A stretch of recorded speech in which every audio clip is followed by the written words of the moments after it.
kembali lagi kita di channel Venus Forum. Hari ini tentu saja kita kedatangan tamu yang paling spesial di sini, yang sudah biasa di sini, tapi gagasannya tidak pernah mati, teman-teman. Mungkin bisa langsung kenalan kepada founder Visi Nusantara Maju, Bapak. Ya, saya Yus Fitriadi, founder Visi Nusantara Maju, juga pengamat politik dan kebijakan publik. Betul ya, jadi kita pas betul nih. Hari ini kebetulan kita akan membahas isu yang sangat mungkin terbilang harus dibahas, karena memang ini bicara tentang bagaimana arah kepemimpinan Prabowo dan Gibran 5 tahun ke depan. Karena sekarang sudah berjalan 100 hari dan tentunya sebagai negara demokrasi kita harus mengawal terus kebijakan-kebijakan apa yang nantinya bisa dilakukan oleh Prabowo Gibran. Bagaimana Pak? Udah ada beberapa survei terkait 100 hari kinerja Prabowo Gibran? Ya, di mana-mana lagi rame nih. Oh, lagi rame.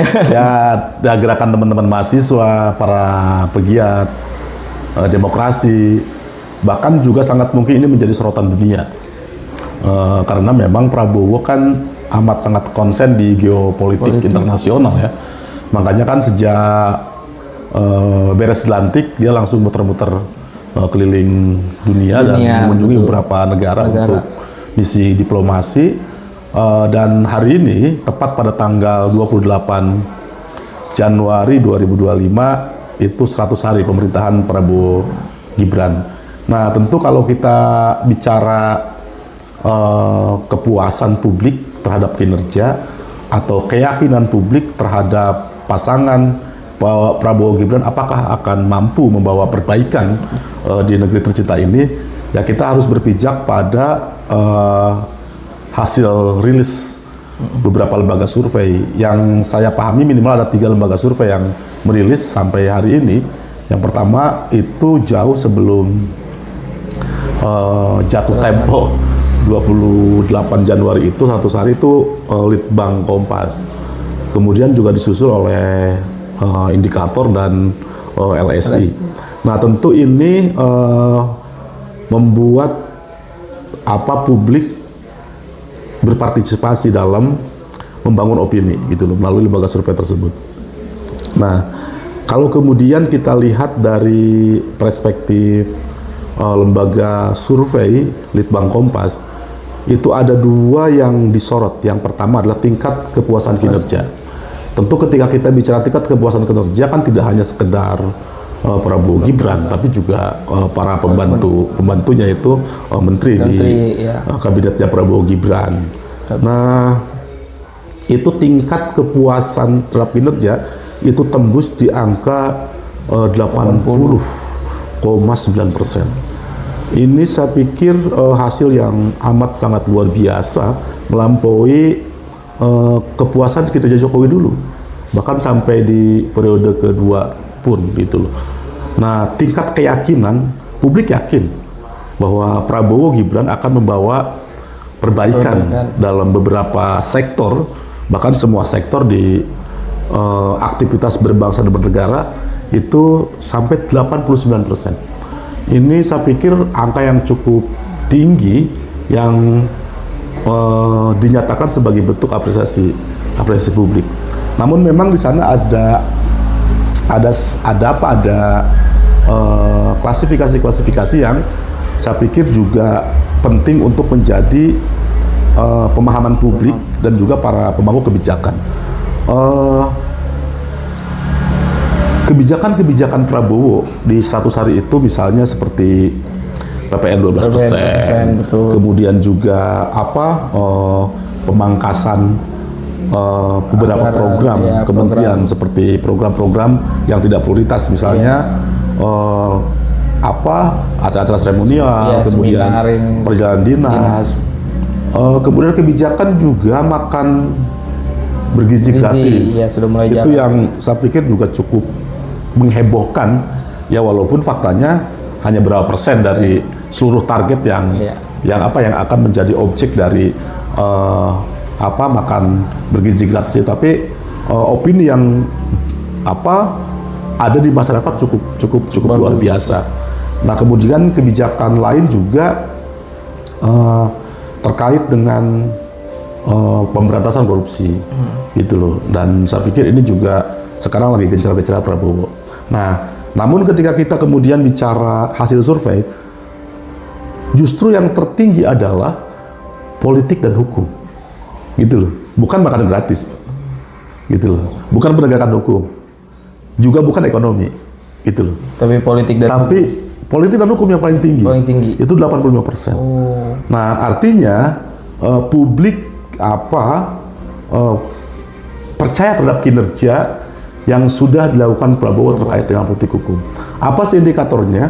Kalau saya melihat ada 3 indikator. Indikator pertama adalah soft take off, gitu loh. Jadi Prabowo itu ketika beres dilantik itu nggak ada apa-apa, nggak ada gejolak, nggak ada riuh, nggak ada apa-apa gitu loh.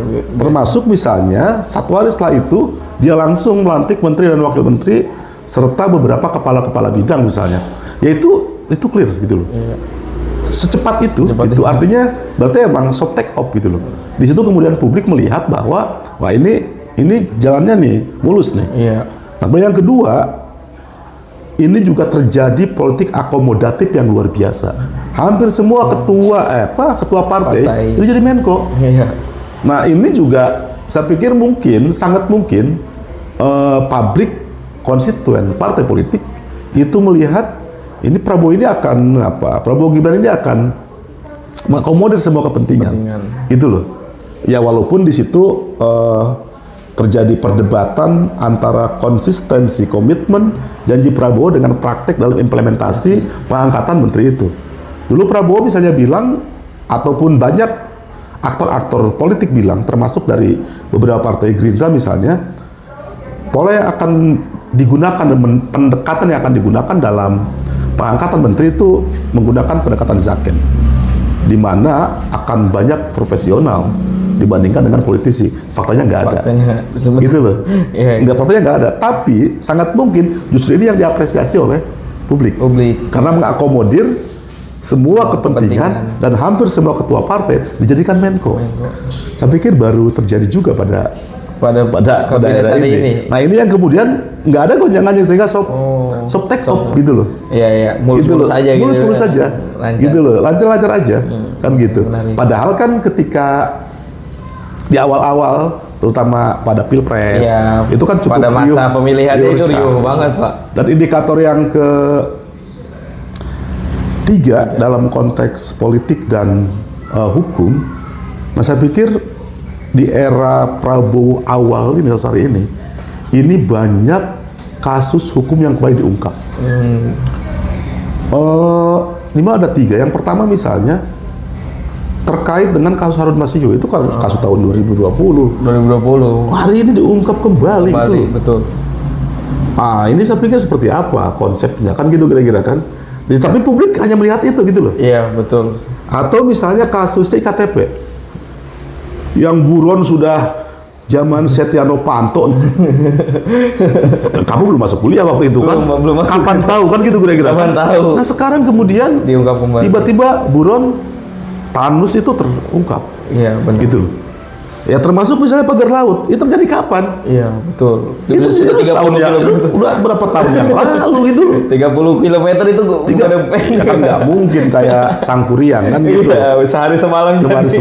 Bahkan bukan hanya di Banten, Tangerang. Iya, di Bekasi. Di Bekasi, sangat mungkin juga di beberapa tempat daerah yang lain. Dan nggak mungkin hari ini kan dibangunnya kan. Betul. Itu bisa dari 2 tahun, 3 tahun yang lalu.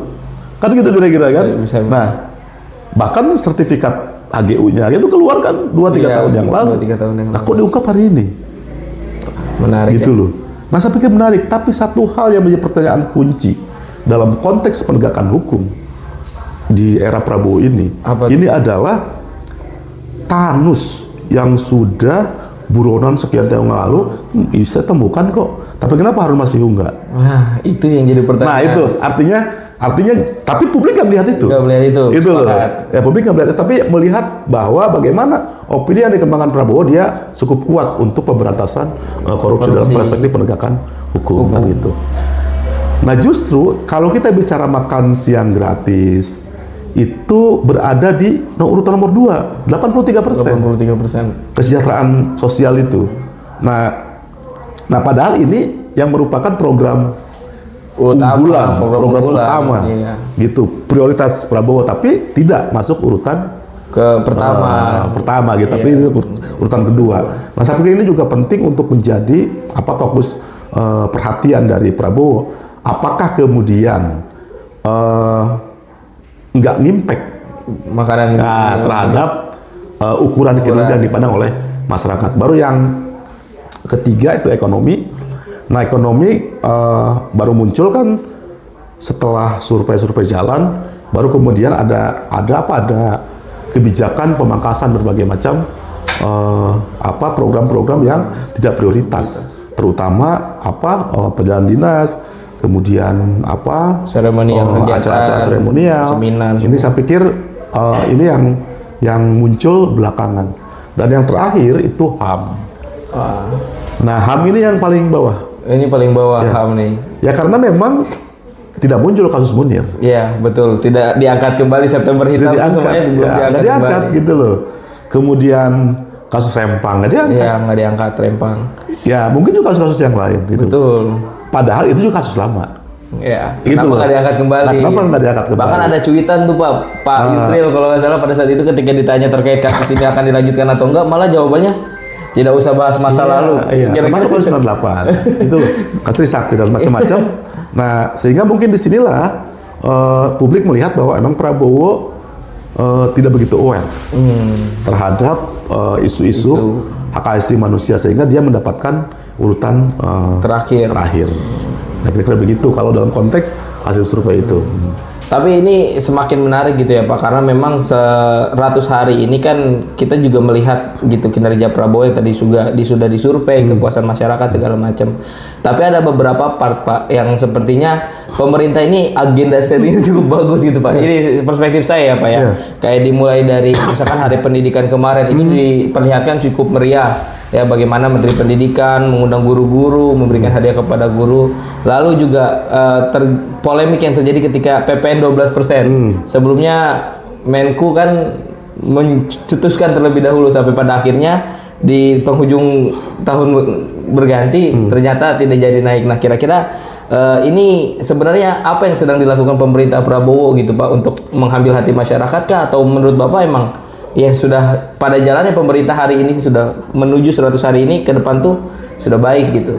Ya kalau saya kan begini, tingkat kepercayaan publik, terlebih tingkat keyakinan publik itu sangat penting di awal.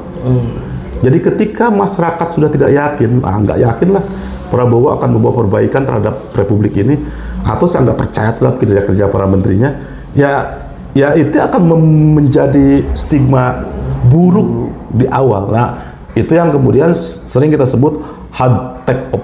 Jadi take off-nya cukup keras gitu loh, penuh dengan berbagai macam. Walaupun kan kita juga berhusnudzon, tidak lantas di awal tidak baik, di ujung juga, tengah ujung juga tidak baik, tidak begitu. Tapi stigma publik akan buruk sepanjang periode jika kemudian take off-nya tidak selesai. Nah, maka saya pikir ya apapun faktornya, apakah itu di branding, apa itu dicitrakan, apa itu kemudian diopinikan, tapi yang pasti hari ini publik sudah percaya, gitu. Sudah percaya. Nah gitu. Tinggal kemudian publik sudah yakin. Iya. Tinggal kemudian bagaimana menjaga berbagai macam keyakinan publik itu tidak dikecewakan. Berbagai macam kepercayaan publik tidak dikecewakan, gitu. Nah, ada PR yang saya pikir cukup besar ini Prabowo ini terkait dengan nggak muncul di sana pemberantasan korupsi. Kemana kasus judol di Komdiji, betul, di internal? Nggak dilanjutkan itu ya? Iya, kemudian juga mana kasus Jokowi misalnya, yang salah satu lembaga survei dunia menyatakan dia terkorup. Iya. Berani nggak? Nah, itu pertanyaannya. Kemudian untuk membenahi, menata, memberantas perilaku korupsi di internal pemerintahannya, atau mengungkap ke publik seterang benderang bahwa memang pemerintahan kami clean and clear bersih dari apa ya? berbagai macam perilaku koruptif. Nah, itu yang saya pikir menjadi PR besar pemerintahan Prabowo Gibran. Tapi ini ya saya menarik kembali ya Pak dengan insight yang tadi dibilang kan Prabowo dan Gibran ini secara kemarin pemilu itu didukung oleh Pak Presiden sebelumnya gitu Pak Jokowi. Tapi tadi Bapak juga menginsight bahwa hari ini ya berani nggak Prabowo gitu terhadap melepas masa lalunya gitu Pak kira-kira. Apakah ada indikasi untuk bisa berdiri sendiri kah? Atau masih terbayang-bayang dengan masa lalu itu sendiri? Saya pikir kemandirian, integritas, independensi itu kan prinsip mutlak harus dimiliki oleh seorang pemimpin presiden. Betul. Ini kedaulatan bangsa, ini kedaulatan negara gitu loh. Tidak boleh ada satu pihak manapun yang bisa mengintervensi kebijakan negara melalui presiden. Ya ini prinsip umum kan? Umum seharusnya ya Pak ya? Iya, artinya di situ kemudian tidak bisa pemerintahan Prabowo Gibran diintervensi oleh preman-preman berdasi misalnya, nggak bisa. Atau kemudian bergantung kepada struktur negara penegak hukum kayak polisi, tentara, dan aparat penegak hukum lainnya. Nggak bisa juga tergantung pada diintervensi oleh apalagi mantan presiden itu. Melanjutkan kan. Nah artinya termasuk intervensi asing dalam konteks kedaulatan negara itu yang nggak bisa. Nah ya masyarakat berharap itu gitu loh. Masyarakat sangat berharap untuk agar negara kita benar-benar berdaulat di bawah kepemimpinan Pak Prabowo Gibran. Nah, ini kita kan kalau misalkan lihat Pak Prabowo, memang secara survei pun, bahkan saya juga melihat salah satu survei itu tingkat ketidakpuasan itu hanya 0, Pak untuk Pak Prabowo. Tapi kita melihat wakil presiden ini masih ada yang beberapa yang masih mempertanyakan ini benar atau enggak. Kira-kira gimana ini, Pak? Ya kan, yang pertama kita harus melihat orientasi politik. Nah, kita paham di orientasi politik menjelang pemilihan presiden dan wakil presiden, ya itu juga banyak kontroversi, polemik terkait dengan calon wakil presiden waktu itu, Saudara Gibran. Itu polemik yang berkepanjangan dan berujung hari ini, gitu loh. Realitas politik juga menyatakan bahwa Gibran sudah jadi, gitu loh. Iya. Mau nggak mau udah jadi. Sudah selesai. Nah, tapi kita juga harus menghargai dan apresiasi serta menjadikan perhatian terhadap masyarakat yang memberikan nilai tidak bagus, bahkan nilai buruk sekalipun terhadap Gibran. Nah artinya karena memang sejak awal orientasi politik berangkatnya dia punya nilai buruk gitu loh. Nah hari ini berarti emang belum bisa memperbaiki berbagai macam citra keburukannya sebelum dia mencalonkan presiden dan wakil presiden. Ya tinggal tunjukkan kinerjanya. Ya betul. Tapi kalau menurut sendiri, nah kinerjanya seperti apa kalau dari ya kalau saya kan gini, peran wakil presiden kan tidak begitu signifikan dalam konteks negara, gitu loh. Kalau kita lihat peran-perannya tidak begitu signifikan. Nah dan pemerintah Prabowo juga tidak membagi peran yang signifikan, yang tegas. Oke, peran gua sebagai presiden ini, peran lu sebagai wakil ini, tidak begitu. Tapi itu kemudian dia pasrah terhadap undang-undang, gitu loh. Nah sehingga tidak banyak juga yang bisa dilakukan oleh Gibran. Dan ketika stigmanya sudah buruk, ya masyarakat tidak percaya juga apapun yang dilakukan oleh Gibran. Tinggal kemudian Gibran sendiri menunjukkan kinerjanya secara signifikan. Kira-kira begitu.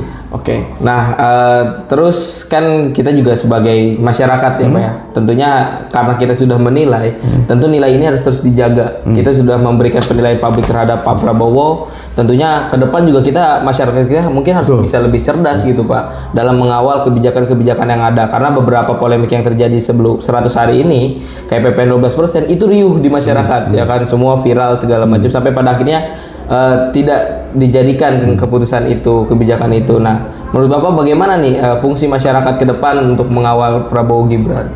Ke depan kan gini, ketika bicara pasca 100 hari, artinya jalan pemerintahan Prabowo satu periode, itu kan tidak hanya keterlibatan pemerintahan pusat. Tidak hanya presiden, wakil presiden, para menteri. Tapi juga melibatkan seluruh kepala daerah se-Indonesia. Nah ini yang juga amat sangat rumit. Gimana tuh? Gitu loh.